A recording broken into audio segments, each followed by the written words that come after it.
Scotty, a bit of a different one today. Good to see the families out there for Easter.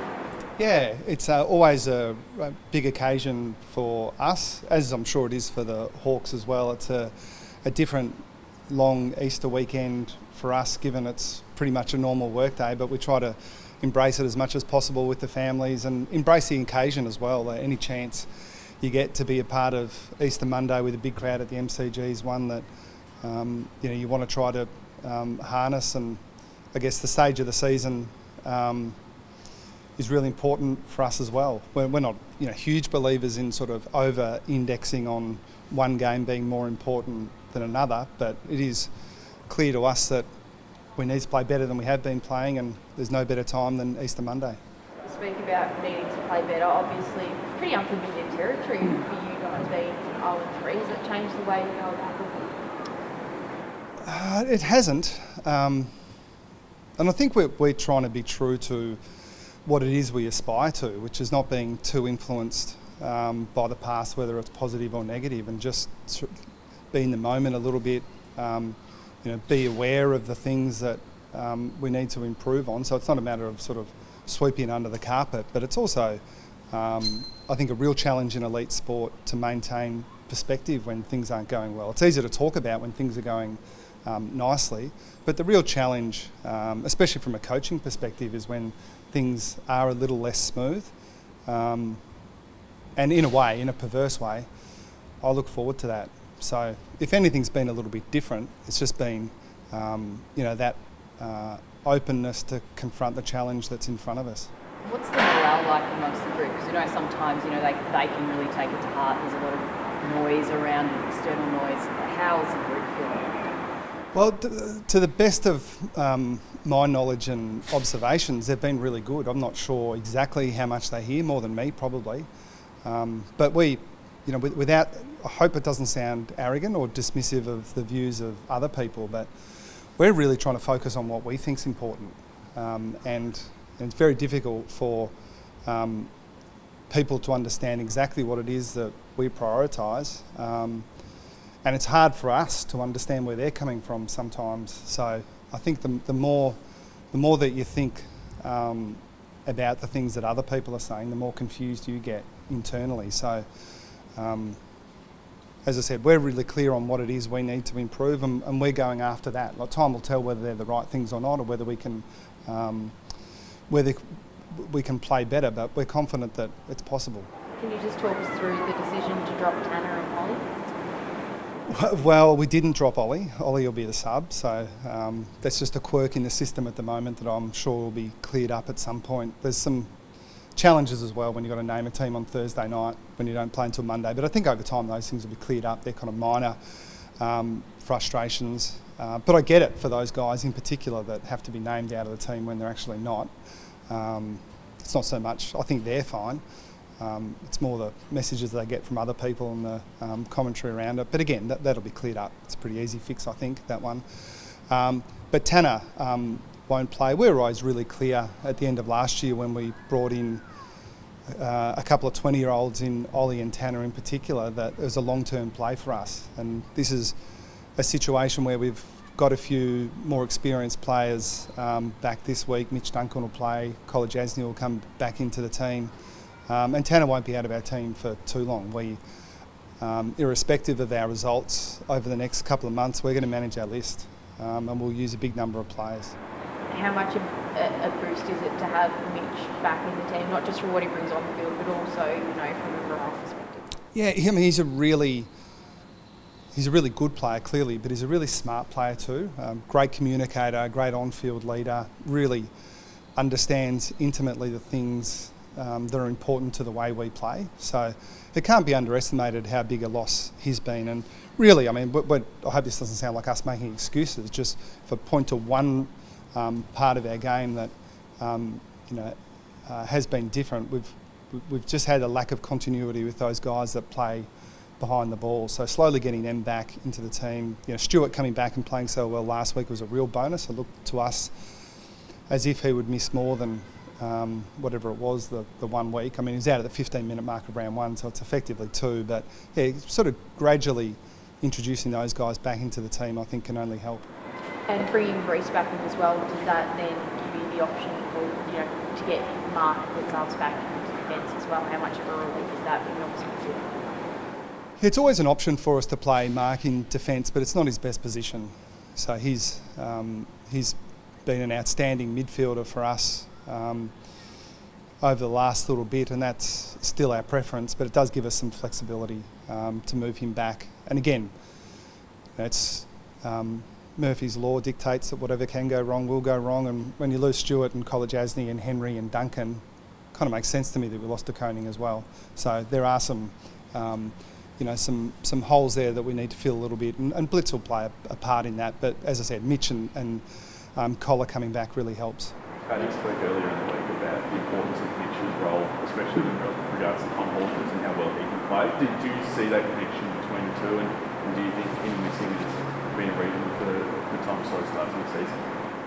Oh no, I think Tom's slow start to the season is because he didn't really have a pre-season. I think that's my that's probably my number one answer to that question. I think Tom's helped us structurally. He always, and that was part of our thinking. Like, he could go out and play poorly but still be a headache for the opposition.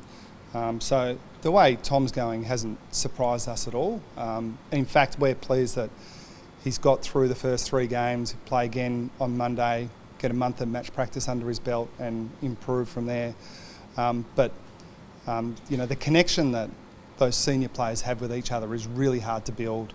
Even through pre-season, it really only comes from multiple years playing together on the big stage. So Mitch, if you look at the swing, like we brought in Tanner Bruin and Ollie Henry, even last year Max Holmes, Sam de Koning, Jack Bowes. There's time that's required for all those guys to really gel. So again, we're eyes wide open. We're not just saying, oh well, it's going to take 3 years. Even this time last year, we were really optimistic about what de Koning and Holmes could do for us long term. Throw Stengel in there as well, and almost before we knew it, they were critical parts of our team. So it can be done, and there's reason for optimism, but there are also really rational reasons why we might just be a little sort of disconnected at the moment. Was there a temptation to press Tom Hawkins at any stages in the first 3 rounds, and going forward? Last year there was moments throughout the year where you were able to rest players and give guys weeks off to have them prepared for September. Do you feel like that's opportunities almost gone in at year 0 and 3? No, we'll manage our list no matter what, and we have no intention of pushing our experienced guys out there and running them into the ground. So I think I said it last year, certainly said it internally. If we miss the finals or we miss a top 4 spot because we've managed our list, we'll live with that.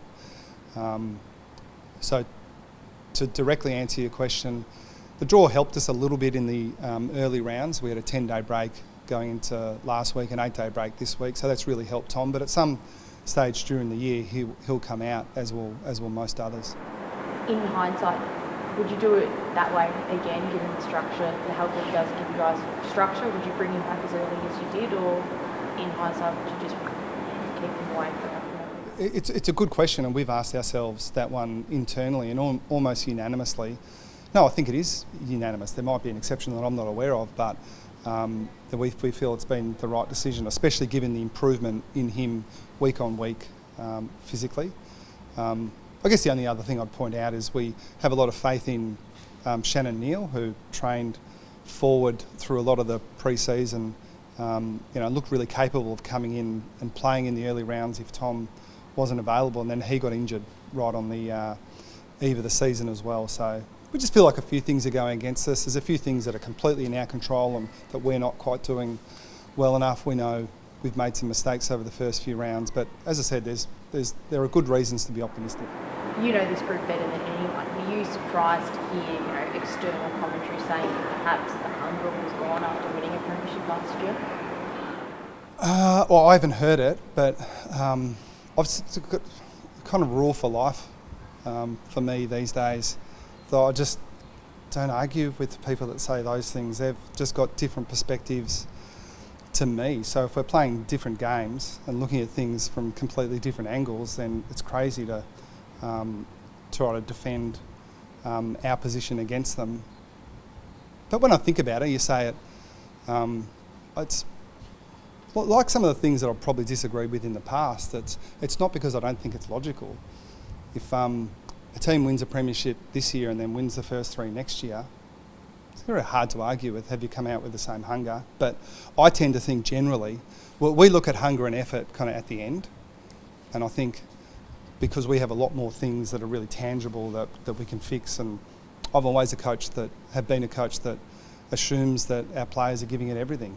Now, where you kind of see it is right at the margin, and that's real. You know, some players can just turn the dial up a little bit for those big moments and those big games, but in general, I just assume that all our guys are giving it everything. And if you can see complacency and you can see lack of effort, and it tends to be really obvious, then you've got to address it. But we're not at that point. I haven't seen it, but I get it if you don't want to dig too deep, that might be the first place you go to. Yeah, that makes sense. Hawthorn's gotten really young in the off-season. There's a lot of talk and criticism about them cutting too deep, but I showed the last week, especially against North Melbourne, it's almost a different brand of footy to the first 2 rounds. How do you sort of assess them? So there's a list perspective that has considering you're coming up against them as well. Yeah, it's a good question because I would like to be able to say I don't think too much about Hawthorn and list builds and that stuff, but I do. I think it's really interesting to look at the way other clubs go about it, and there's nothing that we can't. There's no club out there that isn't doing something that we can't learn from, and it'll be an interesting case study. I suspect they're thinking the same things that we are when we get criticised. Like, we know what we're doing, we're going to stick to the plan, we've got confidence in it. If it doesn't work in the fullness of time, then we'll go back and reassess. But I don't see anything they're doing that isn't logical, given they've decided to go down that path. I wish they kind of were giving up every week. It doesn't look like that to me. It looks like they're similar to a lot of the teams in the competition. If they get their game right, they're hard to beat. And they play a certain... It seems to me they're playing a style of game that is really aggressive, and if it doesn't work in the short term, well, that's probably okay with them because they've taken such a long-term view. But for me, I'm glass half full when it comes to looking at this sort of stuff. I just see danger. I just see what they can do when they get the game on their terms. So, yeah, if I were them, I wouldn't be too concerned about the criticism, that's for sure.